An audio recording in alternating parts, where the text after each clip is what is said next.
Now, there is no doubt in anybody's mind that Sting and Chris Jericho are first ballot Hall of Famers. What they've done in their careers, whether it be in WWE, WCW, TNA for Sting, now AEW, and anywhere they have ever been to, what they have done in their careers is absolutely legendary. Nobody can take that away from them.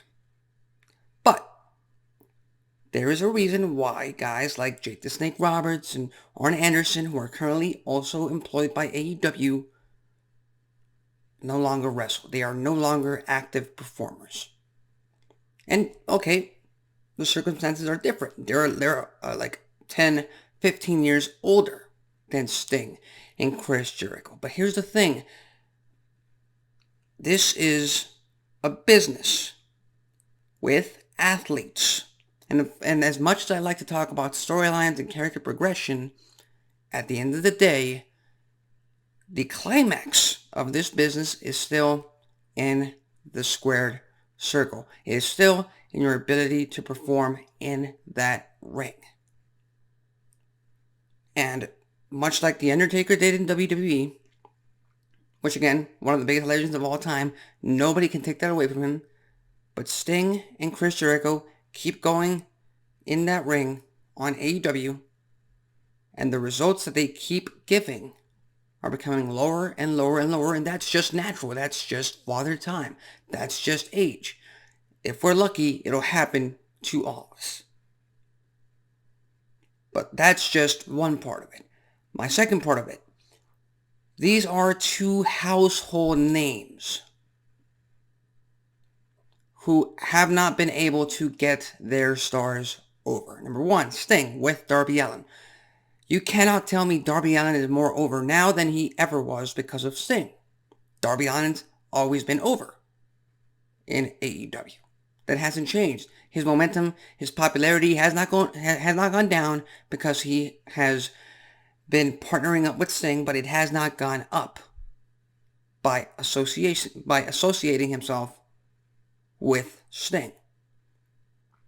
So at this point, it's doing absolutely nothing for his character, for his gimmick, for his career, other than you allow Sting to still be on TV and take up your TV time, take up your quote-unquote spotlight, where AEW should really try and focus on building Darby Allin to be the biggest megastar he can be, because again, Darby Allin is popular. He, at one point, out of the four-way pillar match that they just had at Double or Nothing, other than MJF, Darby Allin is the closest one to becoming a world champion, in my mind, at least. And then we have Chris Jericho. Chris Jericho, the very first AEW World Heavyweight Champion. I agree with that decision at that time, about almost 5 years ago. Why? Because AEW was a brand new startup wrestling company, and Chris Jericho was the biggest name they had at that time. And what do you do to attract new viewers? You give them something familiar, and within that familiar, you present all these brand new faces. Hangman Adam Page, Kenny Omega, Young Bucks, Darby Allin, Sammy Guevara, Jungle Boy, MJF, all of these brand new names, but Chris Jericho served his purpose by being the first ever world champion. And then he took it one step further. He introduced the Inner Circle. Jake Hager brought him back into the fold. Santana Ortiz, a fantastic tag team that, in my opinion, was completely wasted by AEW. One of the very first instances where Tony Khan wastes that kind of talent.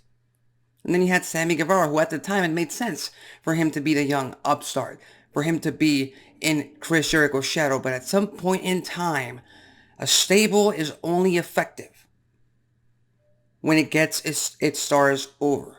And Chris Jericho's stables have not been able to do that. Chris Jericho's stables have always been about Chris Jericho, about keeping the spotlight on Y2J, whether he likes it or not, whether he wants to admit it or not. That's been the fact. Because guys like Jake Hager, Sammy Guevara, and Danny Garcia, three men who at this point in their careers, who at this point in their tenure with AEW and their association with Chris Jericho, they should be above Y2J at this moment in time in the AEW totem pole, and they're not. And that goes to show the booking, the creative mindset. Chris Jericho taking up the spotlight, much like Sting does for Darby Allin. They haven't made a turn for Sammy Guevara to turn on Chris Jericho. And it doesn't seem like it's going to come anytime soon. And even if they do, it doesn't seem like it's something the AEW fan base wants. The AEW fans want to boo Sammy Guevara at this moment in time. Now, Chris Jericho's a fantastic heel, so we'll just wait and see if he's able to build up enough heel momentum, enough of those heel tendencies to turn the crowd in Sammy Guevara's favor. But my problem with it is they had this about a year and a half ago. I can't even remember the exact timeline, but they had this exact moment all prepped up to elevate a guy over Chris Jericho. And I've said this in the past. There's a video of me talking. Whoever gets in the ring with Chris Jericho in AEW ends up on the losing end. And the same thing applies here when trying to elevate new stars. Danny Garcia. Danny Garcia is a top-level main event star for AEW. He can work the mic if given the chance. He proved it in his mic battles with Chris Jericho about a year and a half ago. What did AEW do? They teased the breakup. They kept teasing. Nothing happened. Now, a year and a half later, all that momentum, all that tension between Jericho and Garcia is gone. Wasted. Why? For Chris Jericho. Chris Jericho still appears on AEW pretty much on a weekly basis. Where's Danny Garcia? What happened to his moment? What happened to his pops with the AEW crowd? And again, another instance of talent being wasted. Hook was extremely over. He's not anymore. He's not. And Collision is a fantastic platform to get these guys back on track. So far, I've liked every single episode of Collision, and I'm going to give it a little bit more time to give a true analysis, a true judgment of it, much like I do with all of these instances. But all I'm saying is, having guys like Chris Jericho and Sting in AEW TV only works if you try to elevate the people around them. Because these are stars from the 90s, from the 2000s. That's 25 years ago at this point, almost 30. They should not be in the spotlight. They should not be in that squared circle if they can't go. Because even though this is, like I said, storyline business, character focused, you still have to perform, at a certain level inside the squared circle. And Jericho and Sting can no longer do that at the highest of levels. And this is something that I've been saying in the past a lot too. I didn't care for the Big Show or for Kane in 2014, 2015, 2016. Hell, they kept going until 2020.